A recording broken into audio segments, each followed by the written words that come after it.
Oui, l'Argentine qui a eu beaucoup de difficultés dans son groupe, match nul, difficile contre l'Islande, une défaite contre la Croatie et puis une victoire au finish contre le Nigeria. Ça n'empêche qu'ils sont 5e au classement FIFA, qu'ils étaient finalistes de la dernière Coupe du Monde en 2014 au Brésil. Et puis qu'il y a Messi. Donc Messi, c'est quintuple Ballon d'Or, c'est le meilleur ou l'un des 2 meilleurs joueurs au monde avec Cristiano Ronaldo. C'est une équipe qui a changé beaucoup de systèmes avec son sélectionneur Sampaoli. Ils ont joué en 4-3-3, ils ont joué à 3 défenseurs aussi. Quand je dis des 3 défenseurs, c'est qu'ils ont joué à 3 défenseurs centraux, plus 2 sur les côtés, donc ça fait 5. Ils ont joué en 4-4-2 aussi, donc beaucoup de systèmes sur cette première partie de Coupe du Monde. On ne sait pas exactement ce qu'on aura demain, mais probablement qu'au niveau de la défense centrale, on aura Otamendi qui joue à City et Rojo qui joue à Manchester United.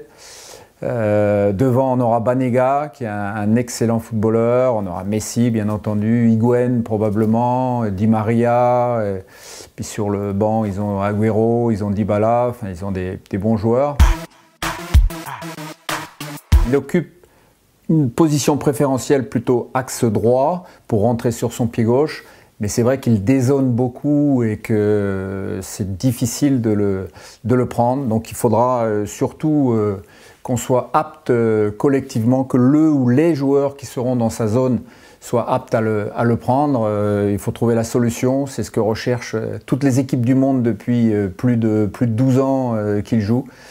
Et il faut arriver à le prendre dès le départ. Il ne faut pas qu'il se retourne parce qu'il peut être à la fois passeur décisif ou il peut être à la fois buteur, comme il l'a été contre le Nigeria sur un super ballon de Banega. Il a réussi à marquer en plus du pied droit. Voilà, donc il y a cette relation Banega-Messi il faudra être très attentif.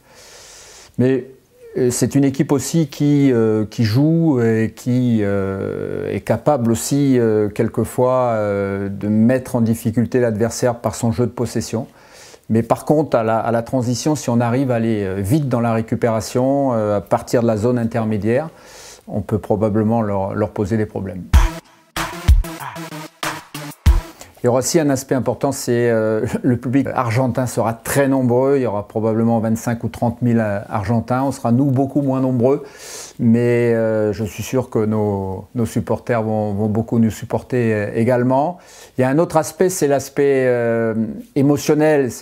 Même si l'Argentine s'est jouée évidemment au ballon, ils ont aussi un impact dans les duels. Ils ont cette ruse, cette malice, et il faudra être capable, tout en respectant les règles, d'être à leur hauteur à ce niveau-là.